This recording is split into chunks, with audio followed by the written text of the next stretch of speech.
Hello दोस्तों, स्वागत है आप सभी का हमारे ऐसे पावर पैक सीरीज में, जिसमें हमारा आज फोर्थ ऐसे टॉपिक है role of electronic media as a fourth pillar of democracy.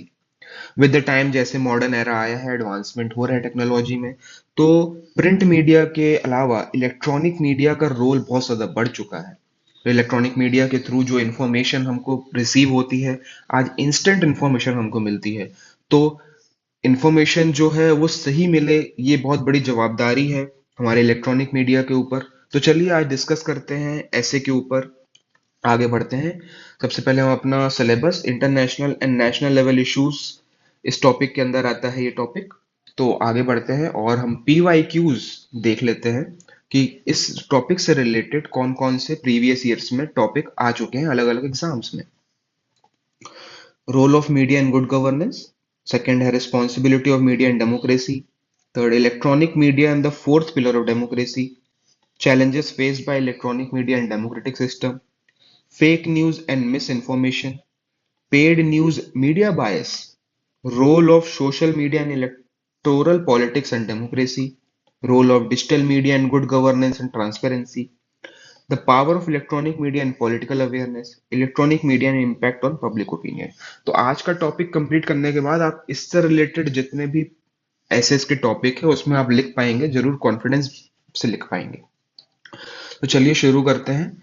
हम जैसे कि हमने पहले भी डिस्कस किया है, हमारे पास 45 मिनट्स होता है पर क्वेश्चन के लिए। तो हमारा स्ट्रेटेजी ऐसा है कि 5 to 10 मिनट्स हम स्ट्रक्चरिंग में देंगे। कभी भी ऐसे स्टार्ट करने से पहले आप उसका एक फ्लो बना लीजिए, एक स्ट्रक्चर बना लीजिए कि हमारे हेड पॉइंट्स क्या क्या रहेंगे।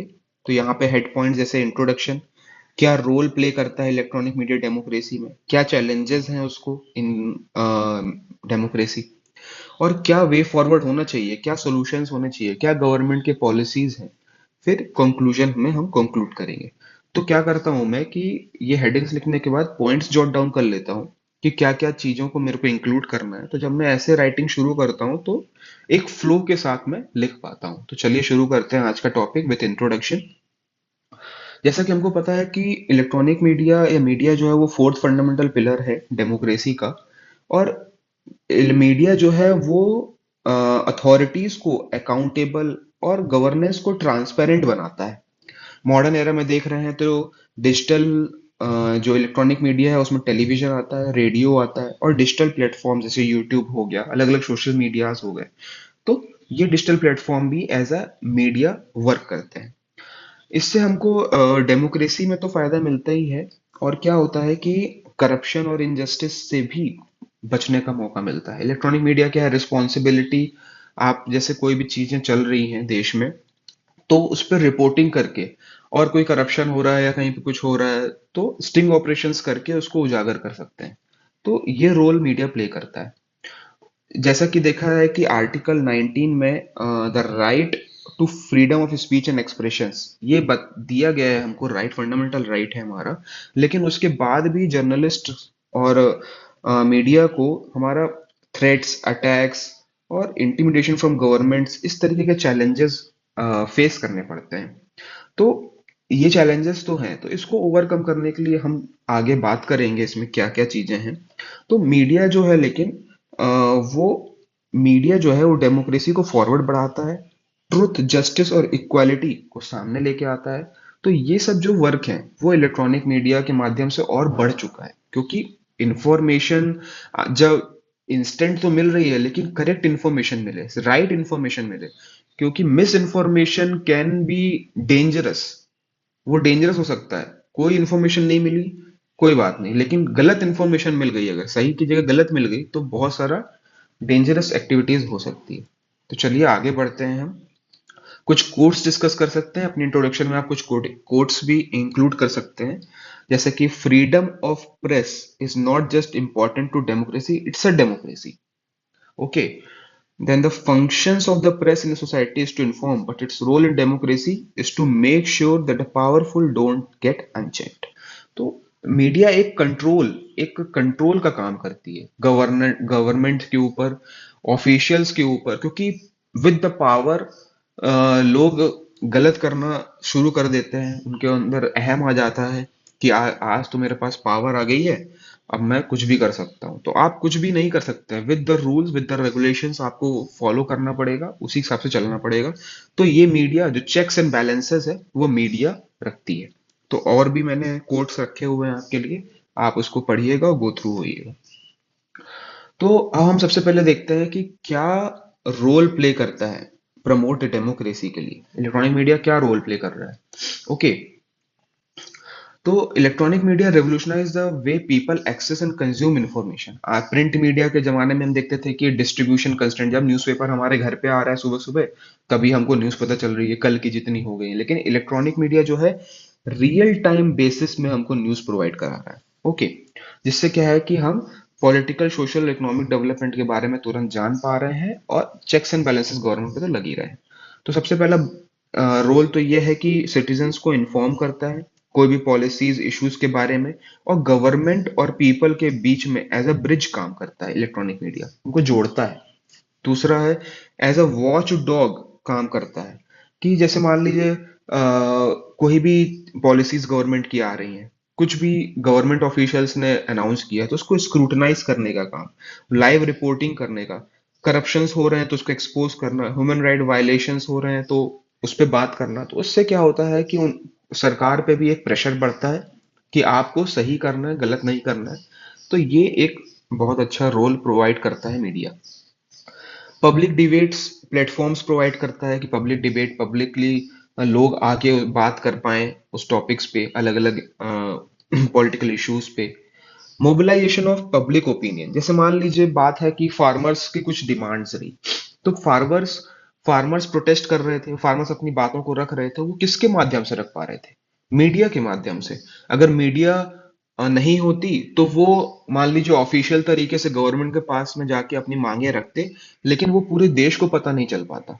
वो एक लोकलाइज्ड वे में, लोकलाइज्ड जगह ही वो बात रह जाती। इसलिए मीडिया जो है एक सोशल जस्टिस, इलेक्टोरल रिफॉर्म, ये सब अलग अलग टॉपिक्स पे अपनी लोग अपनी बात मीडिया पे रख सकते हैं, जिससे कि पूरा पब्लिक डोमेन में वो बात आ जाए और पूरे देश में वो बात फैले।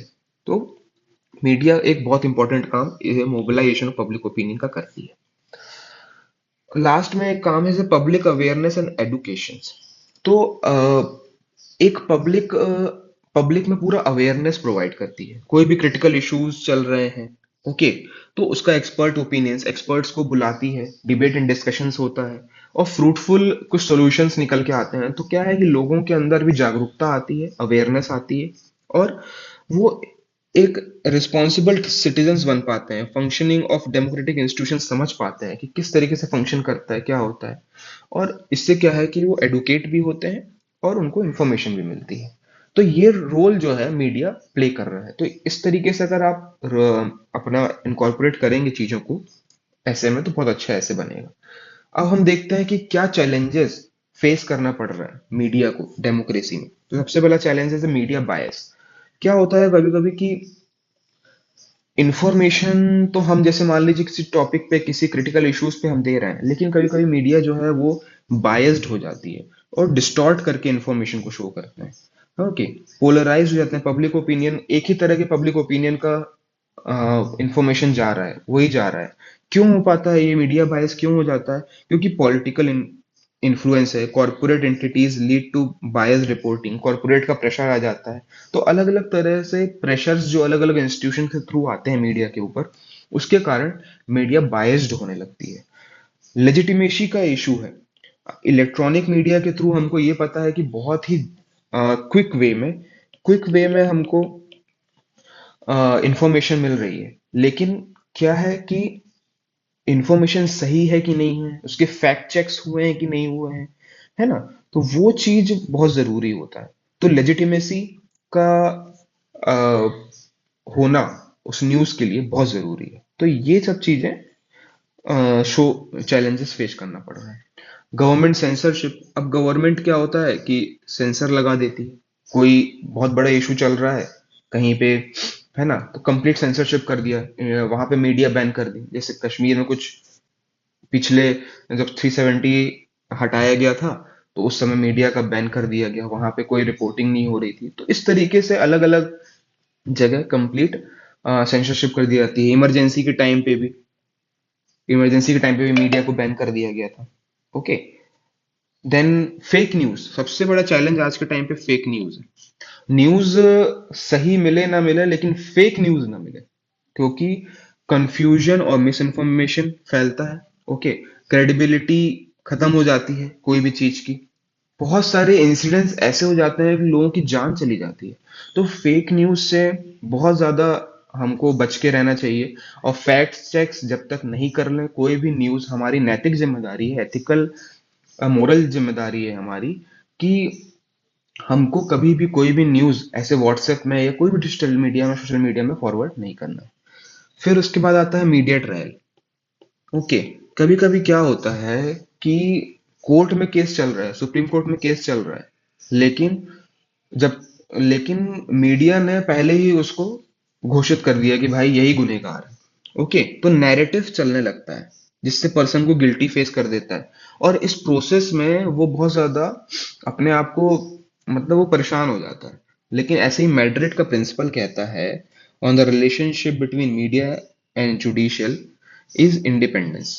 मतलब आप मीडिया हो, आप इंफॉर्मेशन प्रोवाइड करो, आप रिपोर्टिंग करो, लेकिन आप जजमेंट मत दो। ओके, आप फैक्ट्स को उजागर करो करो, लेकिन आप जजमेंट नहीं देना, आप जजमेंट नहीं दोगे। जब तक जुडिशियल कार्रवाई चल रही है, जब तक कोर्ट में केस चल रहा है, तो आप ये मत दो। इस तरीके के चैलेंजेस मीडिया ट्रायल के वजह से फेस करने पड़ते हैं डेमोक्रेसी को। लास्ट में कॉरपोरेट का भी इन्फ्लुएंस आ जाता है, तो क्योंकि पॉलिसीज और अ, ये सब चीजों को लेके, तो वो कॉरपोरेट जो है वो भी न्यूज को इन्फ्लुएंस करती है। तो ये चैलेंजेस थे। और गवर्नमेंट के हम पॉलिसीज देख लेते हैं इलेक्ट्रॉनिक मीडिया के लिए क्या क्या है। तो सबसे पहले है कि इंफॉर्मेशन एंड टेक्नोलॉजी रूल्स 2021 जो आया था, वो डिजिटल न्यूज और ओटीटी प्लेटफॉर्म्स को रेगुलेट करता है। कोई भी हमको ग्रीवियांस है तो 15 दिन के अंदर उसको रिजॉल्व करना है। 3 टियर ग्रीवियांस रिड्रेसल सिस्टम बनाया हुआ है। दूसरा है the cable television networks regulation act 1995। ये हमारे टेलीविजन चैनल्स पे कार कंट्रोल करता है। नॉट प्रमोट वायलेंस, ऑब्ससेनिटी, कोई भी anything against the natural interest, तो उसको वो बैन कर देता है। फॉरेन डायरेक्ट इन्वेस्टमेंट हमारे इलेक्ट्रॉनिक मीडिया में 49% एफडीआई अलाउड है न्यूज ब्रॉडकास्टिंग में। और 100% FDI non news and entertainment channel जैसे यूट्यूब वगैरह में, ये 100% एफडीआई अलाउड है। Telecom regulatory authority of India try act 1997, इसमें चैनल की प्राइसिंग वगैरह, एडवर्टाइजमेंट लिमिट, ब्रॉडकास्टिंग गाइडलाइंस, इसको रेगुलेट करता है। And ensure fair competition and consumer protection in electronic media, ये रेगुलेटरी एक्ट है।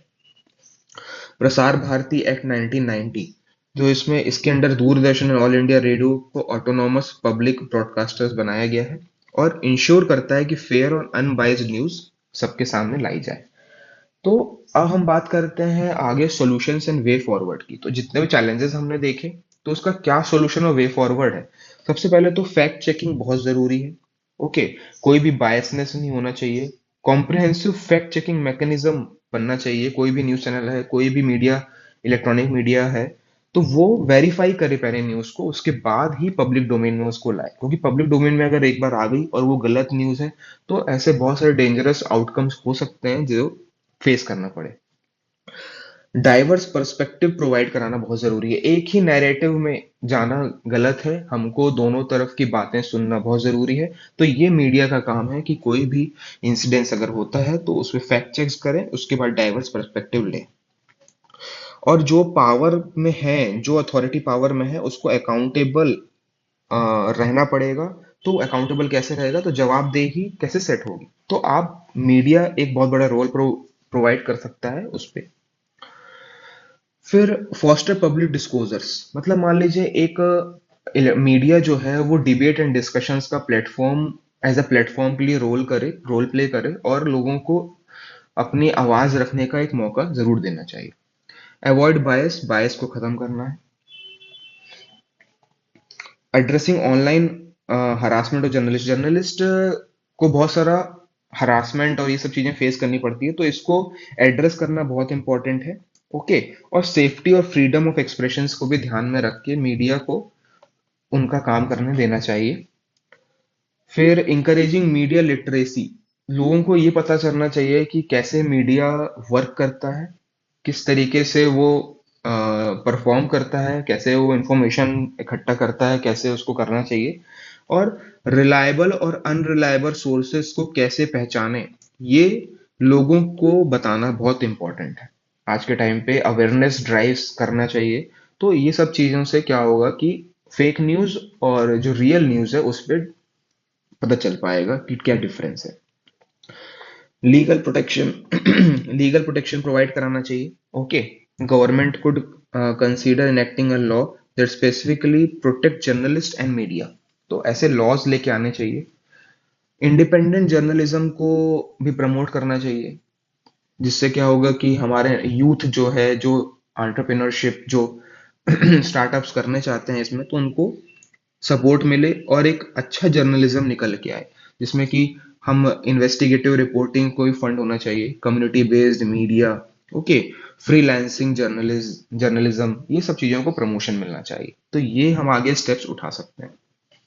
फिर मीडिया को अपने एथिक्स पे बेस्ड होना चाहिए, उसका मोरल रिस्पॉन्सिबिलिटी है, कोर प्रिंसिपल्स से भटकना नहीं है, जैसे कि truth, accuracy, transparency, independence, fairness, impartiality, okay, fair play.